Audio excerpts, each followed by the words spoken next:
Welcome to the Dawn and Steve Plus podcast, fueled by Raphael's Roastery and supported by you. Connect to us on socials or dawnandsteveplus.com. We are welcoming Mary Marantz to Dawn and Steve Plus. And Mary, we're so glad you're able to join us because we are going to talk about something that I am going to suspect almost every human being has either dealt with or is dealing with, and that is underestimating ourselves. And yes. girl, you have hit about every nerve in my body. I've got to tell you that. Every nerve, because we do undermine ourselves. We have a really difficult time, especially from the faith perspective. So we want to follow the Lord. We want to submit to him. And then we know that he's put in us something, and we're afraid to tap into it because we don't want to usurp his authority in our lives. At least this is where I come from. Like, Lord, you're on the throne. I want you to be on the throne. I know you're putting something in my heart to follow you. I guess I'll just sit in the corner and see if you're going to make that happen. And I know you've walked something similar. How did he start to give you the first steps to overcome that? Yeah. Well, Dawn, you know what the first thing I think of is the parable of the talents, right? And I have actually come full circle to the parable of the talents in all three of my books, and they've hit me in very different ways for each book. And so for this most recent one, underestimated, the thing that I noticed this time around was the third person who's given the talent. We know that person is the one who buried it, didn't know what to do with it, waits for the person who gave the talent to come back, and they just didn't want to mess it up, right? They just wanted to protect it from themselves and the world. And what I noticed this time was that the giver of the talent gives the talent and then goes away for a while and says, hey, listen, I'm not going to give you a blueprint, step-by-step instruction. I'm not going to be around the corner for you to go, are you sure? Are you sure? Did I hear you right? Are you sure? Are you sure? Like, that's not to say that God isn't close, but sometimes I think God gives us the marching orders. He gives us the gifts and the talents. He says, I'm not going to give you the blueprint. I just want to see how you're going to multiply it. I'm just so curious to see what you're going to do with it. And we, in an effort to be humble and not be too prideful or raise our hands too much or step forward too much or come out of step with him, we actually end up doing the more disobedient thing, which is that we bury the talent and we do nothing with it to multiply it. And if we follow that story out to fruition, to the conclusion, we end up forfeiting the opportunity. So, Mary, one of the things that jumps out at me right away from what you just said there is that word fear. You used that a couple of times there, and why that person tended to bury that talent. And I think fear is a thing that a lot of us probably deal with and don't want to necessarily admit that we deal with, but that's kind of behind a lot of the decisions that we may make. And I know in your book you say that creatives are a type that may have a tendency to deal with fear. Why creatives? Yeah, I had kind of this like epiphany moment. It's sort of the high I think every writer's living for, where you connect two dots you haven't quite seen connected that way before. And, it sort of was building on this idea that I saw fear attacking all of my coaching clients and all of the calls I was doing, with almost like, it was eerie how copy and paste the scripts were coming out of their mouths. It was like fear Mad Libs. And I went on my Instagram and I just like rattled them all off. It's all been done. It's all been done better. It's all been done by somebody the world actually wants to pay attention to. I can't start until I'm perfect, and so on and so on.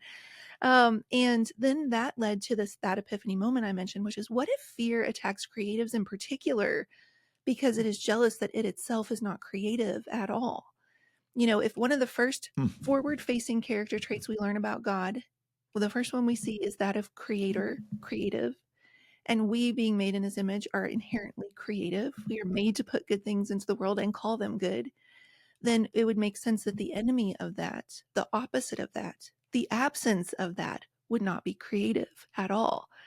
And so the whole book is built around this idea that fear's a really boring liar when we really start to boil it down. And the sooner we can see that and get really tired of all of its, usual tricks, it's up to its old tricks, the less power it will have in our lives.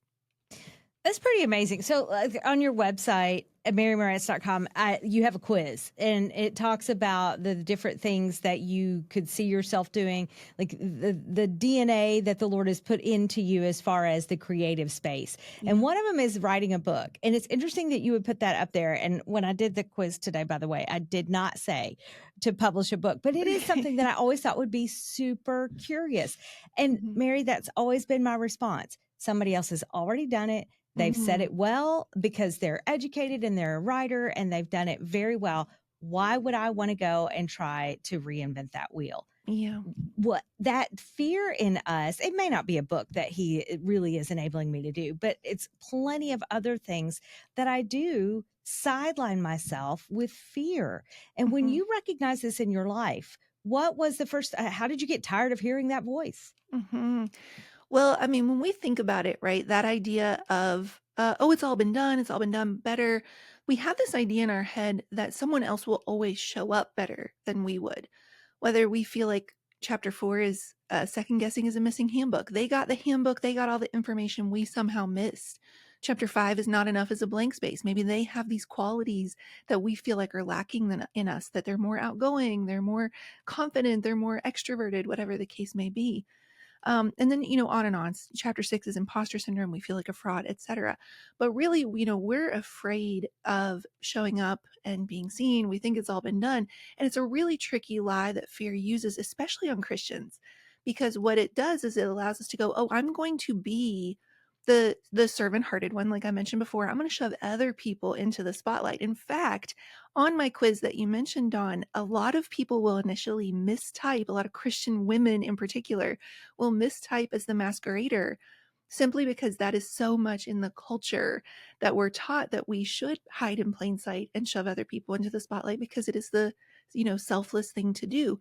The problem is when we say to ourselves, oh, it doesn't matter, God doesn't need to use me to get this result. God could do the work through somebody else and it's somebody better.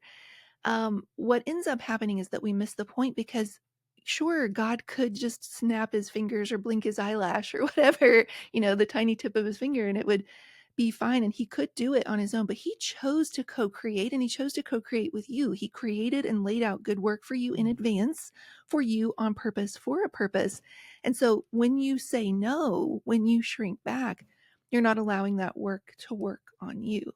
Because I got to tell you, writing these books, for all the good that has come from them, from all the other people that have been impacted, it's the work that has been done in me that has had the most, transformational power in my life. And I think if that work wasn't being done in me, I wouldn't be of any use at all to anyone else. So when we say no, we're missing, this whole idea of it's all been done. There's nothing new under the sun. It's not the point. The point is what God wants to do in you through co-creating with him. Hmm. And so, Mary, as you have, in a sense, looked fear in the face and flipped the script on that and stepped in and said yes and co-created with God, how has he changed you? What has he done in you? Yeah. So, Steve, I got to tell you, for those catching up on my story, elevator pitch version, single wide trailer in rural West Virginia. Dad's a logger. Mom left when I was 9. Trailer was falling apart. Ceiling was leaking. Floor was caving in. Mushrooms were growing out of the carpet at one point. Animals went inside and out. We don't know where this brown shag carpeting ends and the dirt begins. Then you fast forward and I end up at Yale for law school. And you would think that that kind of whiplash, single wide trailer to Yale Law, that would have been enough in me to go, okay, I'm out of the trailer now. I've arrived somewhere. I'm safe now. I have succeeded, whatever the fill in the blank is. But instead, what that kicked off was 20 more years of me trying to achieve my way into worth, to prove other people wrong, to show other people how far I've come. It was an underdog complex taken to the nth degree. And I didn't know how to downshift out of this, running so hard from my story that I stumbled into success. And so I would say that doing these 3 books in the order in which they happened, so Dirt is making peace with your past, refusing to believe that your story disqualifies you from that work that you have been called to do. Slow Growth is giving up achieving for your worth. And then once you do that, underestimated is how do we quit playing small on the work we're being asked to do.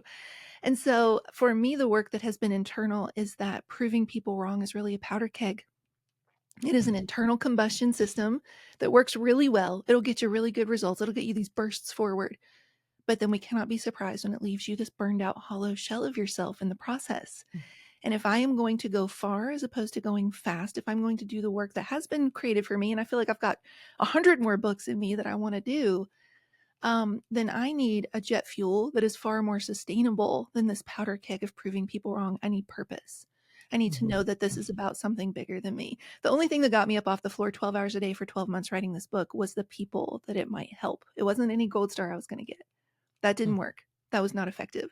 But who might be helped, whose family tree might be different, that got me up every time. I know that you like the movie Elwood's Yeah, what it just Legally I just drew a Blonde. blank. Legally Blonde. Thank you. Drawing a blank. And like it's hard. I Yeah. love that line. What? Like it's hard? Yeah. Like it's hard. You know, we all want to resonate with that character. But as you watch that movie, you do see her starting to believe the lie, starting to believe that failure could happen, that she's just not going to fit in because she's too different. Yeah. And failure can be one of those big, big obstacles. And you give this illustration of pushing a boulder up a hill, and you push it and you push it and you push it and you get to the top, and you blink and it comes rolling back down. And sometimes some of us are kind of wired where we're going to go, well, that didn't work. And then our identity starts taking shape within that failure. Yeah. When failure happens, you keep hearing people just say, just keep showing up, just keep showing up. Is that accurate? Well, it is, but I don't want to zip right past what you just highlighted there, because that is a pain point that I think needs to hang in the air. Honestly, Dawn, I wrote a post not too long ago that said one of the most brutal parts about being a grown-up that we don't talk enough about is this muscle memory for disappointment. We've been here before. We've tried that before. We got our hopes up and it didn't work out.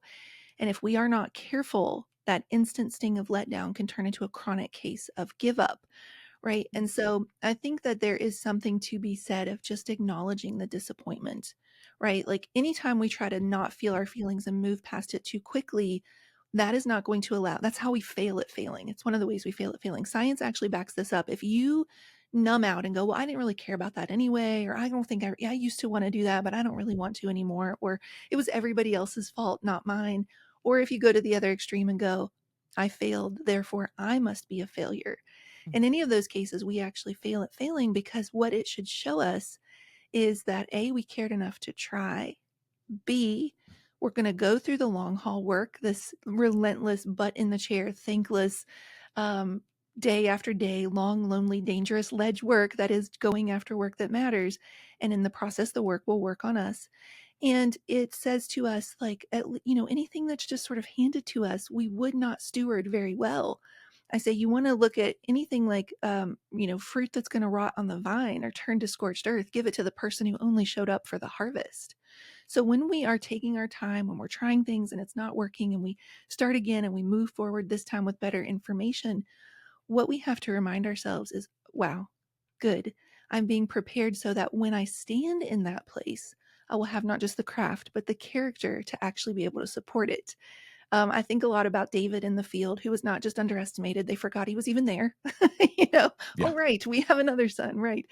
And I read once that, David was out in the field practicing and honing his craft. He was practicing on much smaller targets in the form of wolves chasing his sheep. So Goliath was a pretty broad target to hit. It was actually pretty easy. And I said, I really resonate with this character of David constantly being overlooked. And what hit me in that time about that story is that David was in his hidden season practicing his craft, but not his character. So when he got his shot at the palace, it was his character that didn't keep him there. So if it's taking longer, if we're having setbacks that will make an awesome story one day, just look at it as the time that you can practice both the character and the craft. I love that. And I think some of us need to be reminded of that. And one of the other things, Mary, that as I think about areas of my life where I may be tempted to step out and try something, but fear holds me back, imposter syndrome, different things, is sometimes when the risk doesn't seem real big, I'm like, okay, we can go for that. Or you don't have a lot to lose. I think of, when I was a lot younger in life, before a wife and kids and all that, you're like, I'm going to go, I'm going to run hard. I'm going to take these risks. We're going to do these things. We're going to see what God may have us do. But then life happens and you end up with a family and a mortgage and responsibilities and the pressure and people counting on you. And God presents an opportunity, and the fear and the doubt and the imposter syndrome, and I don't know that I can do this anymore, feels like it's a lot heavier. And so, when we feel like we've got a lot more to risk, because God has given us, in a sense, a lot of blessing and a lot of gifts. What do you say to the person who's struggling with some of that? Oh, do I get that? Oh, do I get that? So, in addition to pushing the boulder up the mountain as a running metaphor throughout the whole book, there's also a running metaphor of you leaped the first time, but will you leap again the next time the Yeah. ledge comes back around? And I'm not going to totally spoil it for people who haven't read the book, but by chapter 14, we find out the mountain and the ledge are one and the same in a very cool way. But so when I'm talking about that, first introducing that second metaphor, I'm talking about being in a conference, a photography conference several years into starting my photography business with my husband, Justin. I went to Yale Law School to become a wedding photographer. So that's a very expensive way of doing that. I don't recommend it. And so when Justin and I had 2 6-figure law firm offers, one in London, one in New York, plus signing bonuses, plus moving bonuses and benefits. And it was a safe, set, supposed to life right there. And we had that path laying out on one side and wedding photography on the other without a penny to our name or a clue what we were doing. But we saw the law firm path that I was on, and we knew it was going to be 100 hours a week of never seeing each other. And we wanted a life where we could bear witness to one another. That's not to criticize anybody who went to a law firm, but the firms I was looking at where everybody was competing to see who could sleep under their desk the most that summer, I knew that that was not the life that I wanted to choose with Justin. So we leaped, believing the net would appear. And that time we stuck the landing, triple somersault style, Cirque du Soleil, fling us back up to every high wire, rope of a tightrope we've been walking. And it was huge, but we were brand new. We didn't have a mortgage. We were already broke students. So we didn't, what else is, who cares if we keep being broke for a little while longer? And now this author dream that I've had since I was 5 starts knocking at the door. Somebody said to me recently, Haley Page, when she was on my podcast just a couple of days ago, said to me, "Your calling will keep calling you." And mine was, man, it was like, are we going to get around to this work of writing this book ever? And now I had a mortgage and employees, and we had gotten real comfortable in the life that the photography business had provided. And sitting in that conference, you leaped the first time, but will you leap again the next time the ledge comes back around? I felt the adrenaline rush through my body, my mouth, my cheeks. It tastes like battery acid, if I'm being honest, because it was a real bitter taste of no, I haven't been leaping again. And so I don't think that the places God calls us are always going to feel as comfortable and as safe as we want them to. Leave where you are and go to Canaan is not a safe journey. Leave Egypt and go cross a Red Sea is not curled up in a snuggie on your couch, and so I do feel like when you get a call from God, it will feel internally like a bump of peace. But I don't think the circumstances are always going to feel so easy or so peaceful externally. That's So true. that's what I would say. Will you leap again? It's so very true. And I often think of Abram when the Lord said, "Get up from the land of Ur and go where I tell you." He had Yeah. no clue where he was going, but he Right. believed God, and he got up and he went, and God would show him. But Yeah. he could have sat there for a minute. He could have just said, "Well, let me go finish this and then I'll get up and go." And we don't see any of that in the account of scripture, but Yeah. procrastination, that can be a killer, can it? Yes, it can. Chapter 8, procrastination is a double-edged sword. I am the queen of procrastination. I start that chapter talking about a paper in college that the requirement was it had to be turned in on time in class. And the professor didn't say like which part of class. And so it was a 90-minute class, and I know it takes 15 minutes to run up the hill. And I walked into the room with 23 seconds remaining. Then I sat down, sat the paper on, his desk, and I sat down in the chair, and he said, "Class dismissed." And he made some joke about how the rule of law is always open for interpretation. I laughed and he laughed and the class laughed, and I got an A in that paper and an A in the class, and I've been chasing that high every day of my life ever since. And so that's how that chapter starts. And when we kind of so much of this book is about the thing behind the thing. This is what we know and can describe being afraid of, but what's the real fear underneath? And for me, at least, the fear that turns into procrastination is that I'm worried that no matter what I do, it will never be as good as I want it to be. And so if I gave myself all the time in the world and I gave my fullest best effort and it still wasn't enough, now I have to come face to face with that reality Whereas if I've procrastinated down to the last minute and it doesn't work out, I can say, oh, I was just up against impossible circumstances this one time. And if it does work out, I can say, imagine how much better it would have been if I'd had more time. So it becomes kind of a double-edged excuse that we use for not really saying, what is my best effort here? Because we're afraid the outcome will disappoint us. Mm-hmm. Well, Mary Marantz is a best-selling author, podcaster, and there's a whole lot more to what we're talking about in her book entitled Underestimated. And we're going to link you to that in the show notes, so I encourage you to go check that out. But Mary, thank you for your time today, and I appreciate the encouragement that you actually gave me, a lot of encouragement to go for it and not let fear hold us back. Yeah, absolutely. And if everybody goes to namethefear.com, we have the whole first chapter up there for free. You can download it and get a feel for that. Starting over is a rolling boulder. Well, check it out. All the information is going to be in the show notes. Thanks for joining us for the Dawn and Steve Plus podcast. We're a listener-supported, non-profit podcast, and we're grateful for your generous support. You can give at dawnandsteveplus.com.